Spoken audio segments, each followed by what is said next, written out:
Oh, it turned itself down. All right. How's that? Is that better? I'll start that over. Just yell it out, belt it into the microphone. No, I'm kidding. So what I was saying was I'm in the big head mode because I'm just in the process of transitioning to this article here. 150,000-year-old ancient astronomical site with a 3-mile wide star map was discovered in Hawaii.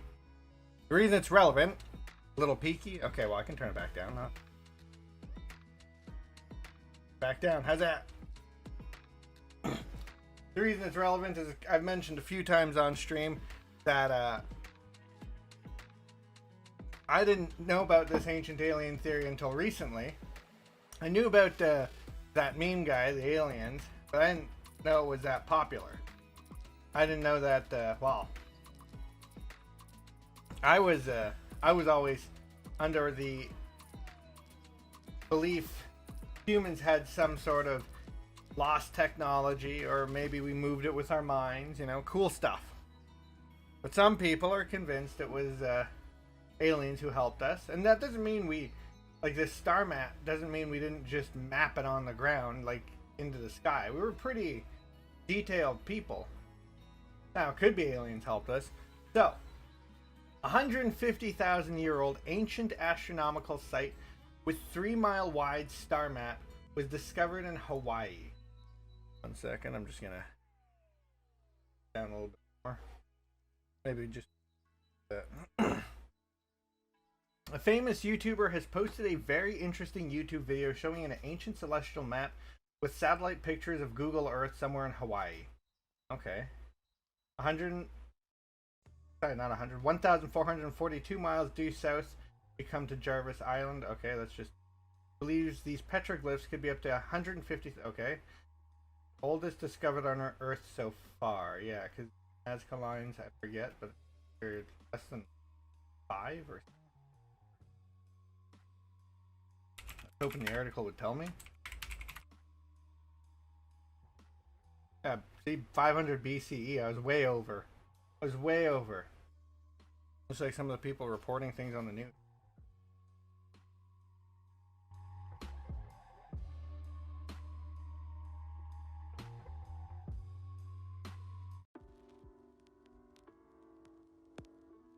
Yeah.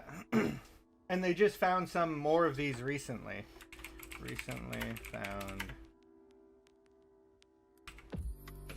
lines. It's cat. We were drawing cats into the earth. I may have brought this up on stream before. I can't remember. I really can't. Because I love talking about this. Yeah, they drew a cat into the side of the mountain. Zoom that in. Look at that. And he's happy. It's a happy cat. Look at that. So I'll... 1 second.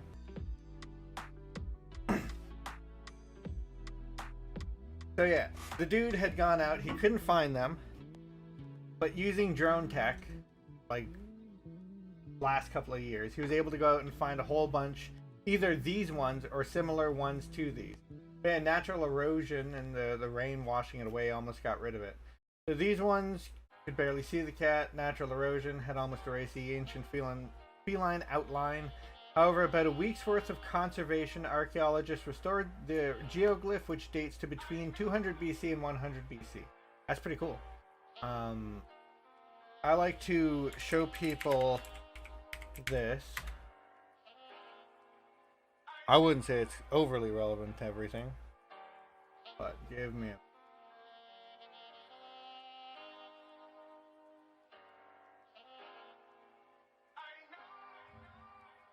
This is Robert Shocks. Yeah, kitty. This is Robert Shocks.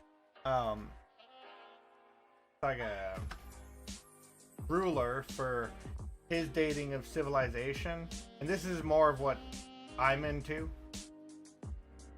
So he shows, so what he's showing is these were drawn around here. Those lines seem to have been drawn around, like really close to that 0 compared to everything. There. here. From here, we go here. So, these are apparently 150,000 years old. These petroglyphs, that's the star calendar. That's not on here. 10,000 years, 150,000 years, way off the scale. That's way back. Gone. We know that airplanes have been around for maybe 100 years or so, right? So unless people knew. I'm going to pause that because this one seems a little weird compared to Nabta. Nabta playa.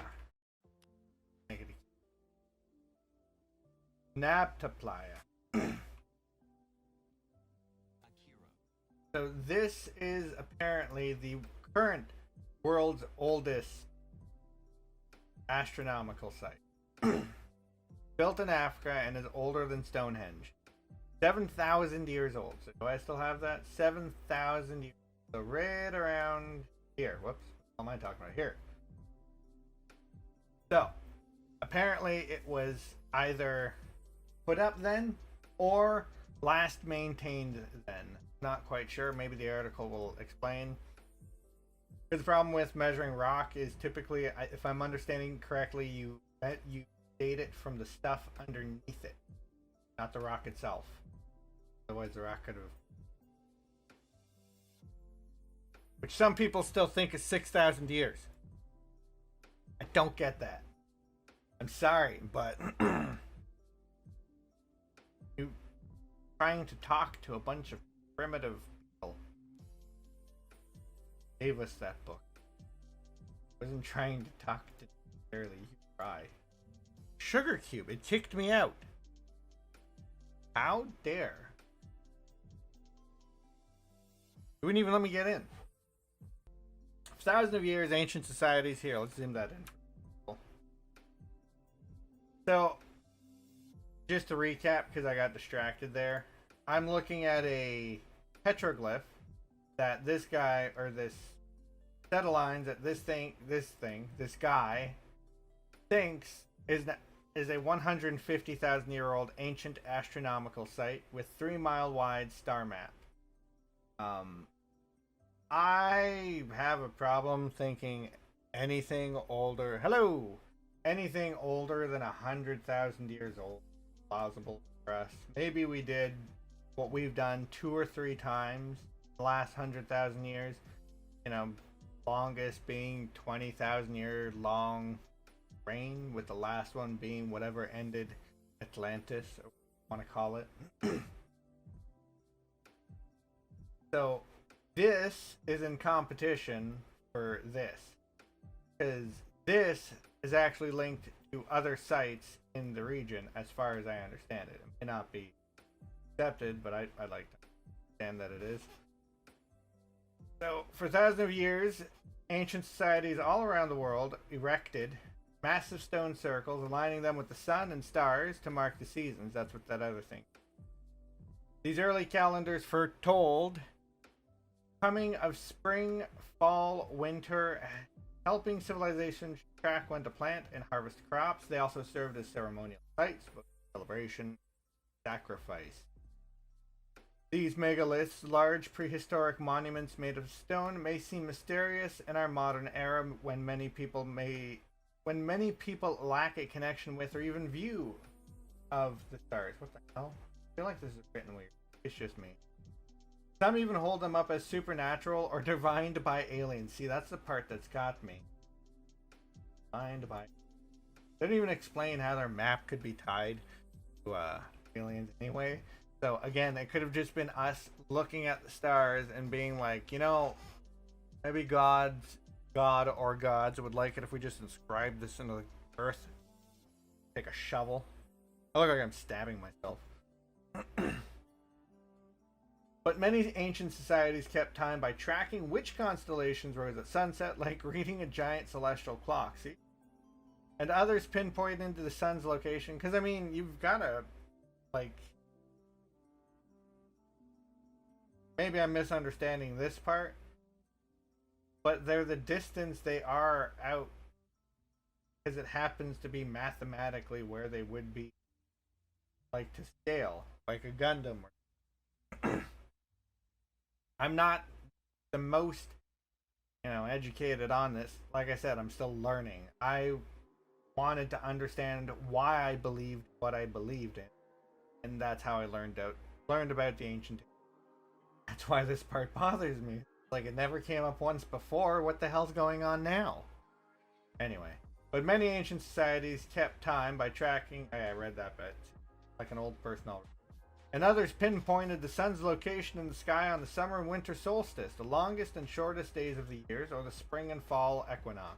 Yeah, we already do that. We name cars after them. Europe alone holds some of 35,000. Wow, Europe alone holds some 35,000 megaliths. Actually, they just discovered a couple more.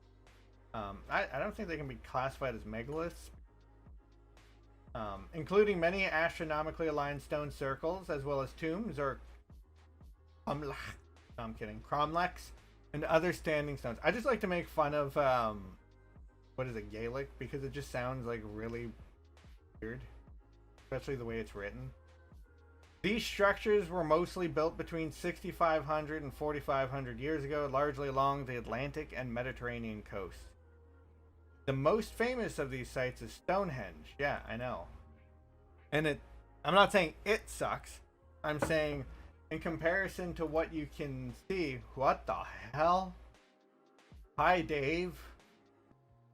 There's a site in Scotland or Ireland that's cooler than this, but it's not a solar observatory or universal, whatever, galactic observatory. It's a complex observatory.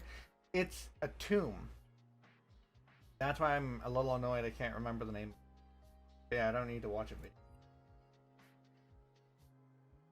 Though still old at that age, Stonehenge may have been one of the youngest such stone structures to be built in Europe, and it's looking more and more like that's true, which is kind of cool. And it's not to dethrone it, but it's just to show how hard we held on to these beliefs for so long. We're Canadian. I'm Canadian.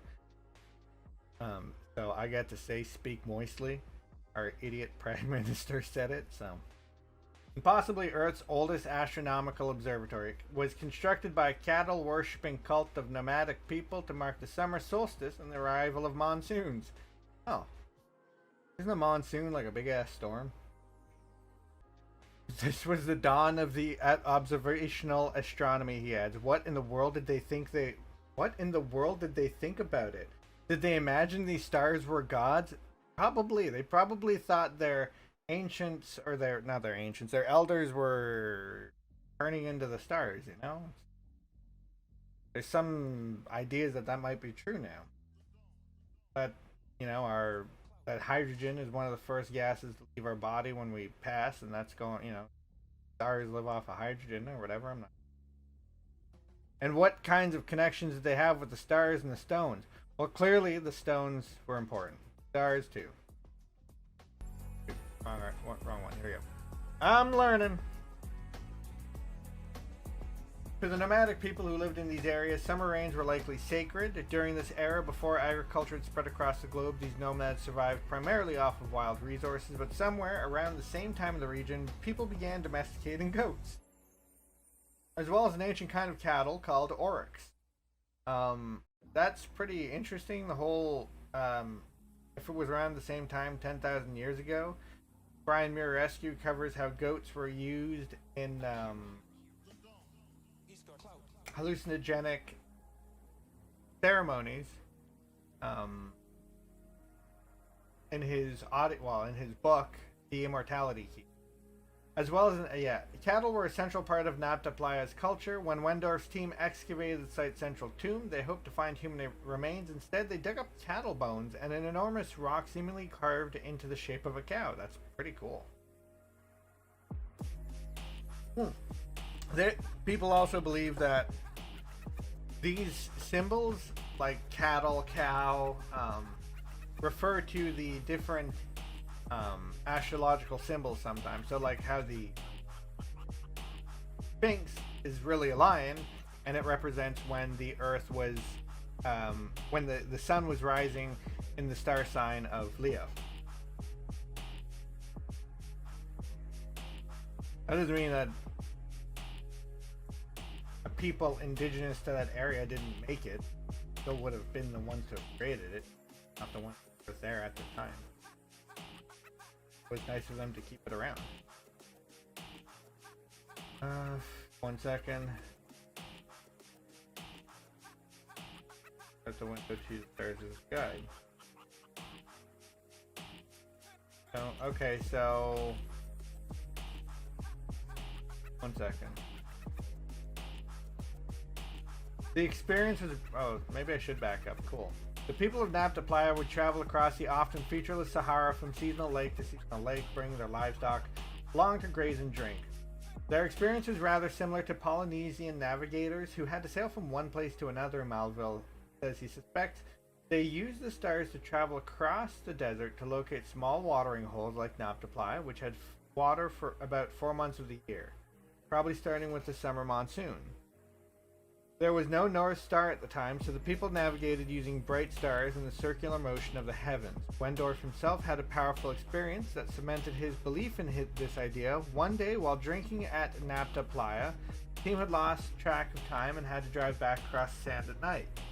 Marif, the Bedouin man who initially discovered Nabta Playa, took the wheel, navigating across the Sahara by sticking his head out the window to use the stars as guide. That's pretty cool. Kind of celestial navigation would have made Nabta Playa stone circle a powerful symbol to the ancient nomadic people.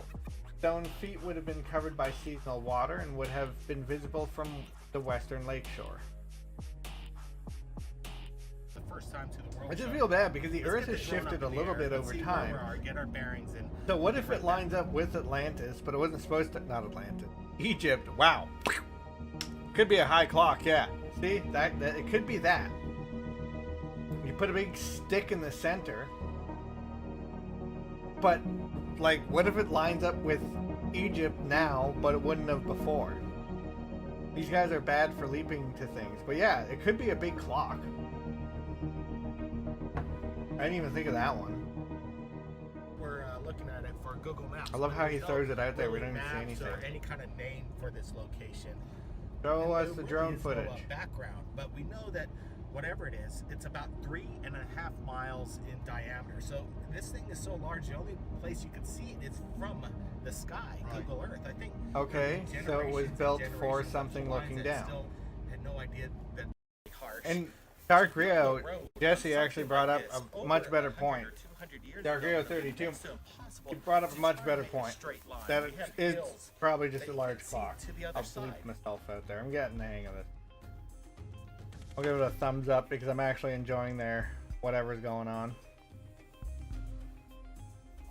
Okay. Alright, I think this is the end of the road, guys.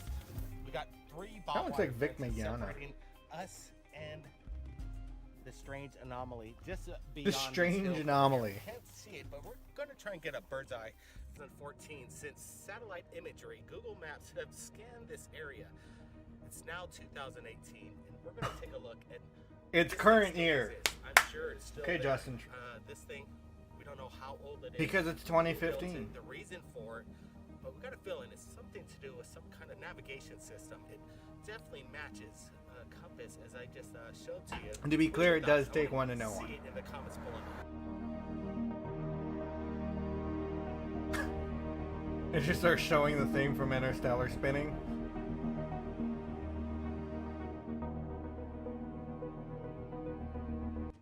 Give me your proof that it could be 150,000 years old, and I'll believe you. Why can't it be 24,000 years old?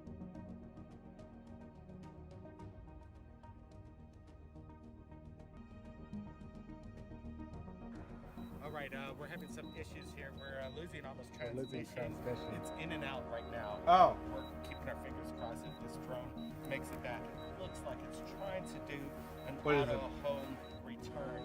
We've lost absolutely control. Is there maybe some kind of signal that's trying to knock out our transmission? I'm not sure. Is the government trying to stop you? Fake Vic Mignogna? About 4 miles, so might be the What's that? Maybe. You're just gonna see some fighter jets appear on screen and fight this little drone? Get back! Get back! Hello. If you look Yeah, I at know, this eh? shot right now, the line You should be like leads right there on the directly road, to just the down here Pacific, somewhere. and it makes its way to certain harbor points Right here. all the way to Japan. That's him. You guys little chainsaw. It's a massive structure. This took many, many years, in my opinion, over this kind of terrain. See, I think I'm the clown for having sat through this. I thought it would They're have not letting something to do with. anybody in. Right. There seems to be now third phase moon. I love that. They just found something. So you know what? Mega. I don't want to. If the locals don't know what it is, but here's it's Hawaii. Not to be Right, mean. we brought up What does it mean by history. locals? We want you to solve it. Does it mean local What Hawaiians or was like local spotted people who just and moved built here? just beyond these hills? We don't know. I want you to share this with your friends from around the world. You're just Tell interviewing them we somebody who found opened up like a something big. shop on Keep their your eyes own. in the Not- skies, everybody. What do you What's think about that next? giant See you star next time. carved into the earth out there? What? So that answered less than the article answered. This I'm interested in. Because this is what, that people were sailing around longer than 2,500 years ago. Maybe not as precise as some cultures, such as the Polynesians, who were going from, what, in the grand scheme of things, islands the size of sand grains in the ocean between them with almost pinpoint precision, not missing them. Whereas today, most people can't even play darts and hit the board properly. No. Cocoa and tobacco, well, I'll start at the top. Evidence that 5,000 years ago, ancient Egyptians might have sailed to America. Presence of nicotine percentage of bodies was positive result. Are you saying that Egyptians and Austrians smoked the most 5,000 years ago? This is such a weird photo to just drop right at the top. But the Chinese and the Germans hardly smoked. Wow. Sure. Cocoa and tobacco found in ancient Egyptian mummies is the ultimate evidence of transoceanic voyages 5,000 years ago? What if the ancient Egyptian civilization was much more advanced than we'd ever met? After all, they're rightful owners of some of the most impressive ancient structures on the surface of the planet. Is it hard to believe they could have constructed powerful vessels that would have allowed them to travel to other continents? I so wanted to say dimensions for some reason. According to DNA analysis performed on ancient Egyptian mummies, this may not just be another crazy conspiracy theory. That's what all of them say. I mean, there's aliens that... Like, I've got a special treat for those who sit through all of this and wait till I start streaming the game there. But there's stuff out there that it wasn't just another crazy conspiracy. And although now it's looking like these weren't crazy conspiracies, you can't just drop it like that still. Whoa, especially not if, unfortunately, I'm sorry, if that's your name, Svetlana Balabanova. That sounds like something out of a James Bond book or movie. Was left in total disbelief when she saw the results of her own analyze. What the hell? The prestigious... Did I read it right? Maybe I said it wrong. I'm French, kinda. Actually, quite a bit. I learned that one first, English second, so neither of them are pretty good. Especially with the Canadian education. I just read a lot, so it's all up here. The prestigious German medical examiner had been commissioned to analyze several mummies looking for traces of drug use in the rulers of ancient Egypt. What she found was considered to be a history changer. After analyzing several ancient mummies, the researchers discovered the presence of high levels of nicotine and tetrahydrocannabinol. Wow. THC. Ah! They were doing poppers! Poppers with coke. Look at that. Yeah, that's coke. Cocaine, everybody knows that one. That one's nicotine, that's THC. But that is a popper. With scientific rigor, Dr. Balabanova repeated the test several times and sent samples to other laboratories for independent testing. That's just funny. All successive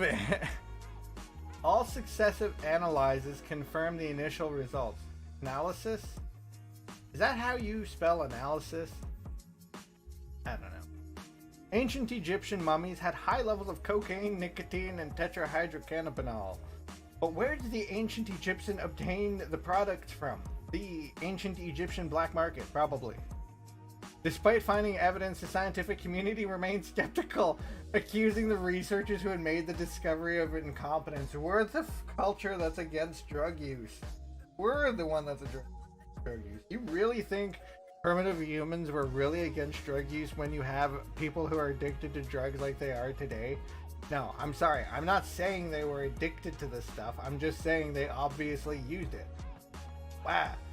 Can't believe people get butthurt over this. At least they weren't doing fentanyl. My God. They began stating that the mummies were false until they were proven to be authentic. Then they went on to argue that they were contaminated until it was shown that it is impossible to contaminate the inner stem of a hair. They then claimed that the experiments were not reproducible until an independent group of experts found traces of cocaine and nicotine in other Egyptian mummies in a British museum. Oh my God, that's hilarious. Finally, they ended up defending the indefensible that tobacco and cocoa did not come from South America, but were rather very rare varieties of African origin. Okay, actually, I could agree with that. Maybe they just lost it.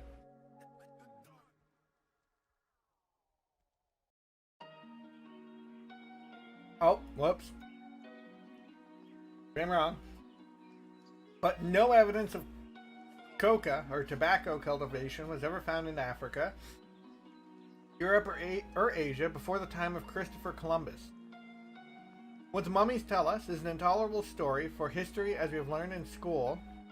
Coca and tobacco undoubtedly originating in South America. I can't. Or could this be... Well, they probably just traded. This is what I want. Among the clues, one Polynesian word for sweet potato, kumala, resembles kumaha or kumal, the words for vegetable in Quechua, a language spoke by Andean natives.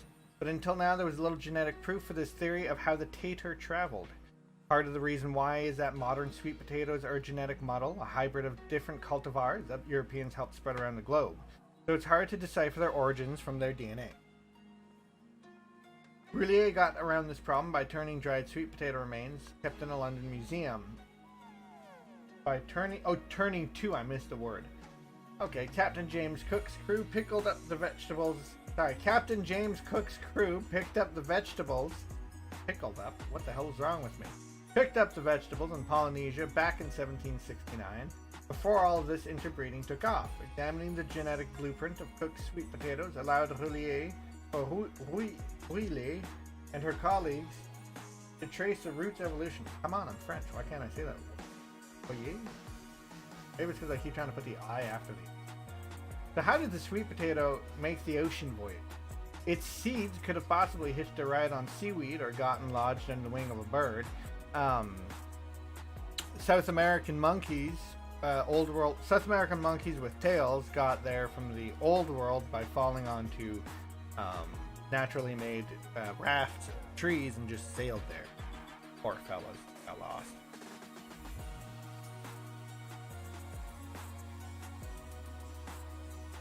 Its seeds, yeah, I read that. There's a lot of evidence accumulating over the last 10 years that the Polynesians made landfall in South America. We think they had sophisticated double-hulled canoes, like very large catamarans, which could carry 80 or more people and be out to sea for months. That would be pretty cool. Kind of scary, I'm not gonna lie. But Polynesians didn't just grab the potatoes and head home. There are clues that they've introduced chickens to the continent while they were at it. They just throw it onto the land. In recent years, there is baffling evidence that there were chickens in western Peru before Columbus. But to claim, Charles C. Mann, the author of book 1491, New Revelations, Americas Before Columbus, tells us all. But the claims have been disputed, he says, because the chicken bones date back to sometime between 1300 and 1400. This is like 3 minutes before Columbus arrived. Kind of weird that's right before the Europeans got there. Nevertheless, Mann thinks that the sweet potato research offers exciting evidence of contact between Polynesians and people in South America. It would be a mind-boggling. It would be... Ew. Try that over again. It would be a mind-boggling voyage. Suppose you started someplace in Easter Island. It's incredible to think that you could go all the way to South America. This is scurvy time. Long journey, incredibly dangerous. You'd have to be completely insane. Which people are. Yes, we are! Insane? Maybe. Then again, you never know the lengths a person will go for some sweet potato fries. I used to really love sweet potato fries. I actually still do really like sweet potato fries. I'm introduced to eating nuts. I don't eat bugs. It's not hard to believe. South America. Oh yeah, here. I mentioned LiDAR earlier. There we go. Isn't that cool? So that's what I think we see this, but we're missing some of this. Well, I should have left that up. I'll come back to it. And then there's these structures, which are probably missing. Topographic modification by the Mayan culture.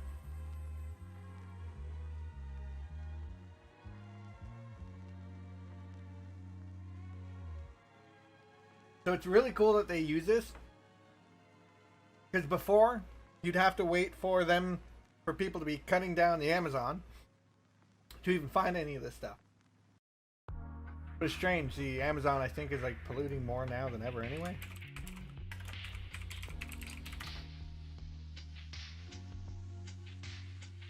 Not Amazon forest.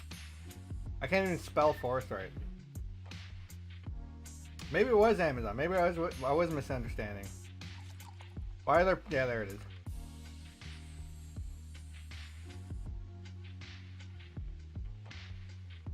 Yeah, see, I think it is just the whole chopping down trees that's causing it. It's not actually that it's releasing gases. Or you do that at night. Maybe I'm wrong about that too. It's been a long time since I was in high school.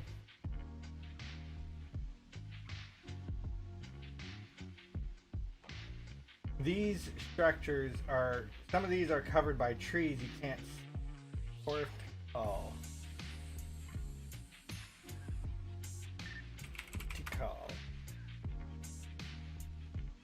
I'll pull it up on Earth, show you what it looks like above.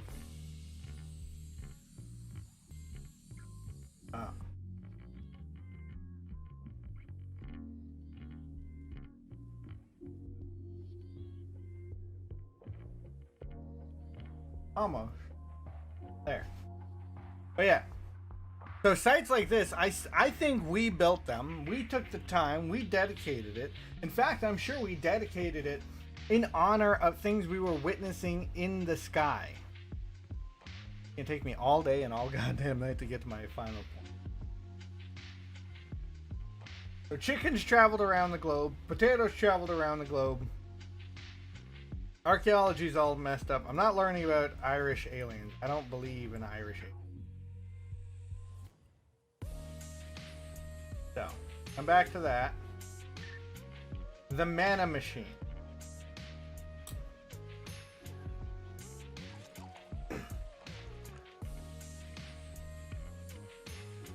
The mysterious alien machine that produced food in the desert for Moses and the Jews.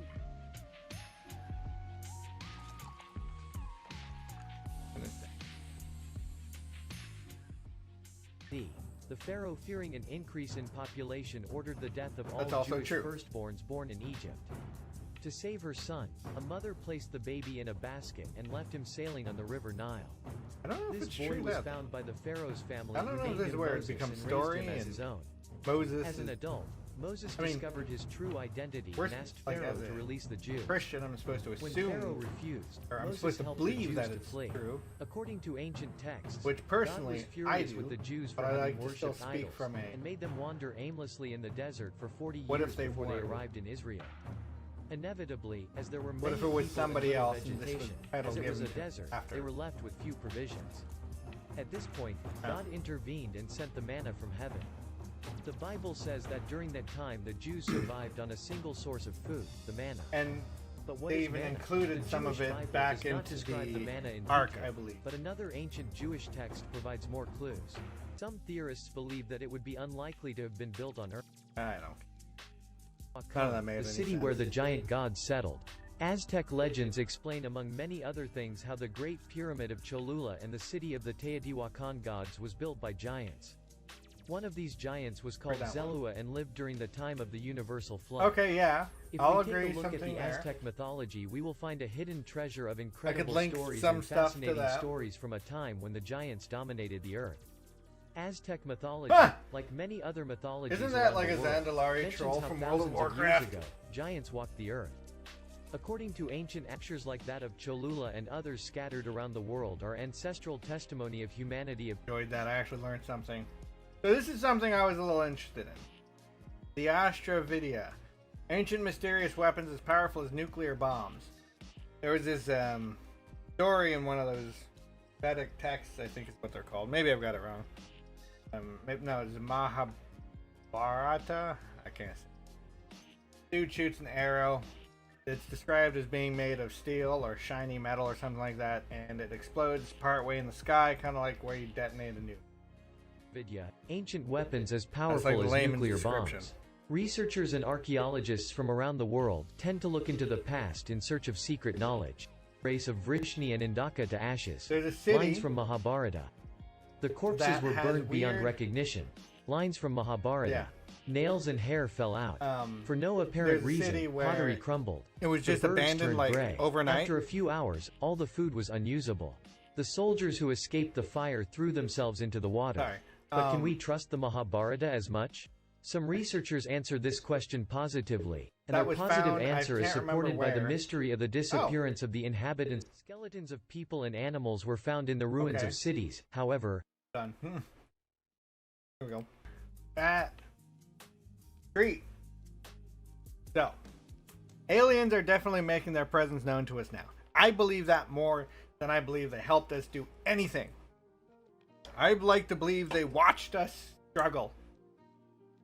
Maybe they helped us. Maybe the dude's right about them handing us the mana machine. I'd like to think maybe they just sprinkled the mana down on us. I'd like to watch us scramble and pick up just enough. Why don't I give this a thumbs up? So I watched this. This popped up on my, well, around last year. So this weird object here. No, it's not. What is it? Does this flip? What is that? They're flying. What is that? Kerry, what is that? Yeah, I couldn't explain it to you. Holy crap. But Joe Rogan has an interview with his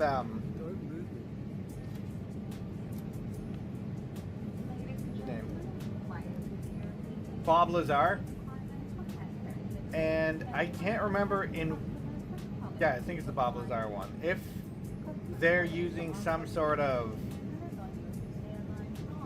was it that one?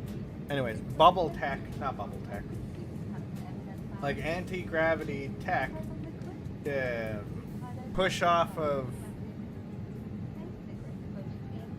more or less time machine tech. This is kind of what it would look like.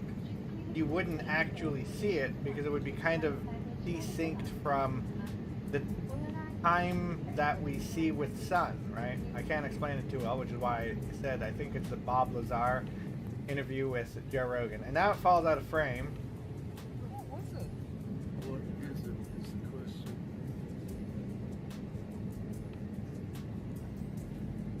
There it is. Where is it? Right there. Now it's not even the same shape, because now that you're seeing it from below, you're going to see the light passing around it differently. Because that's what it is. It's bending the light around it. How? I don't know. I know, it looks like it, eh? That's like the first thing I thought was one of their ships, because it's curved. I'm going to back it up to the beginning because it's a pretty short video once it's over there. I just hate how blurry it gets at the end, but it's hard to focus cameras, like even with the 4K, there's nothing for it to track. Because one thing even Commander Fravor said in his, when he tells the story of his encounter, is that it's hard, the radar doesn't pick it up. The cameras see it, everything sees it, but the radar does not. Oh, not that moron. Somewhere over the rainbow. See? This. Right when it does this. No, it's not. What is it? It starts Kerry, what is that? flopping over. What is that? And that's what I think is so weird. Kerry, what is that? We're just gonna go from this position. No idea. Holy crap. And it's gonna float up. Don't move it. But that's what I mean. They don't really care if we see them now. Because they're not scared of us hitting them, because we probably can't really do anything to them that wouldn't also hurt us majorly. That doesn't mean they're benevolent, but I don't think they're entirely hostile. In fact, it could still just be a probe. Could just be a giant Earth probe, right? They're just testing whether we're good for now. Now, looking at it like this, looks like something's shooting out of the atmosphere, but it's going up.